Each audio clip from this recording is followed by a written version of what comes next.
Ça va. Oh. Ça va, Marc?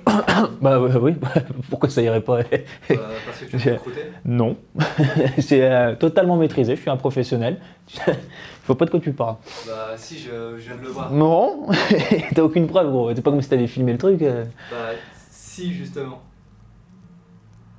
Oh. Salut à tous, c'est Omar de Frandroid.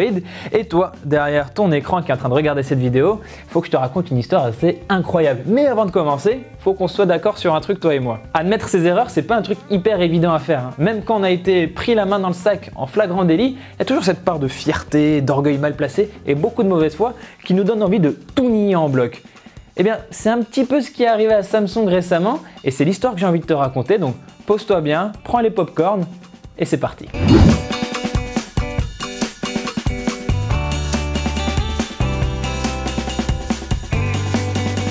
Et pour commencer, posons le décor. Il n'y a pas longtemps, Samsung a présenté son Galaxy A8s en Chine. C'est son premier smartphone avec un trou dans l'écran.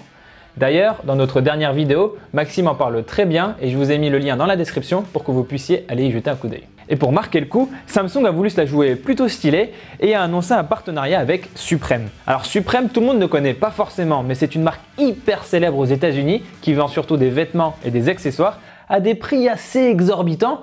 Mais bon, les gens ils se précipitent pour aller les acheter. Pourquoi? Eh bien parce que le marketing, mon bon ami, il suffit de dire que tu vends un truc en série limitée et qui est luxueux, et les gens ils vont se précipiter pour aller l'acheter. Enfin, quoi qu'il en soit, Samsung Chine s'est juste dit « Tiens, ce serait cool que notre entreprise soit associée à Supreme, ce serait bien pour l'image de marque, ce serait une belle collaboration, tout ça, tout ça. » Et c'est là que ça devient extrêmement drôle.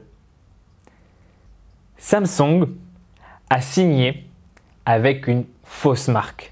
Oui, vous avez bien entendu, Samsung a signé avec une marque de contrefaçon. En fait, ce qui s'est passé, c'est que Samsung a signé avec une marque qui s'appelle Supreme Italia. Sauf que celle-ci n'a rien à voir avec le vrai Supreme qui est basé à New York. Sans trop rentrer dans les détails techniques, il y a un vide juridique en Italie qui permet à Supreme Italia d'exister. Mais à l'échelle internationale, ce qu'elle fait là, cette marque, ça reste de la contrefaçon. Les produits qu'elle vend n'ont aucun lien officiel avec la vraie marque Supreme. Donc, en résumé, et je vais le répéter parce que c'est quand même vachement drôle, on a le leader de la téléphonie mobile, Samsung, qui signe un partenariat avec une fausse marque. La véritable marque Supreme a tout de suite dit que cette collaboration était fausse. Et là, du côté de chez Samsung Chine, on sent qu'ils se sont dit, les gars, bon, va falloir sauver les apparences. Et là, l'histoire, elle continue d'être drôle parce que du coup, il y a un porte-parole de Samsung qui est venu dire non, on n'a pas fait d'erreur. C'est bien avec Supreme Italia qu'on a voulu signer parce que Supreme, qui est basé à New York, la vraie marque Supreme, n'a pas le droit de vendre en Chine. Alors que Supreme Italia, ceux qui font de la contrefaçon, eux, ils ont le droit. Alors ok, ce discours, on l'entend, il est plutôt crédible, il y a des arguments, mais par contre, il pose problème sur deux points. Tout d'abord, en annonçant ce partenariat, Samsung voulait clairement surfer sur la popularité de Supreme et pas sur celle de Supreme Italia, ça paraît assez clair, et du coup là il y a un petit problème de transparence. Ensuite, quand Samsung dit que c'est bien avec Supreme Italia qu'ils ont voulu faire cet accord,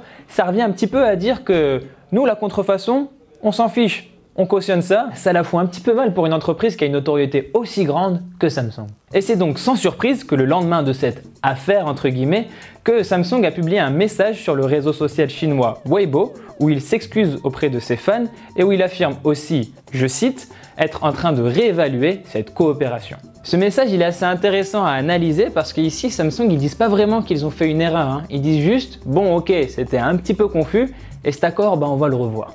Alors est-ce que cet aveu à demi-mot il est suffisant? Moi je sais pas trop, c'est à vous de nous le dire dans les commentaires. Est-ce que vous pensez que Samsung aurait dû y aller plus franco et admettre totalement, plus clairement ses erreurs? Parce que de toute façon, personne n'est vraiment dupe. On lira avec beaucoup d'attention toutes vos réponses. Et en tout cas, je pense qu'on peut tous s'accorder à dire que c'était un fail assez gênant pour Samsung et en même temps assez rigolo. Je me marre. Voilà, c'est tout pour cette vidéo. Merci de l'avoir regardé jusqu'au bout. N'hésitez pas à en apprendre un petit peu plus sur cette affaire un peu insolite sur notre site frandroid.com. Je vous invite aussi à vous abonner à notre chaîne YouTube. Quant à moi, je vous dis à très vite dans une prochaine vidéo sur Frandroid évidemment.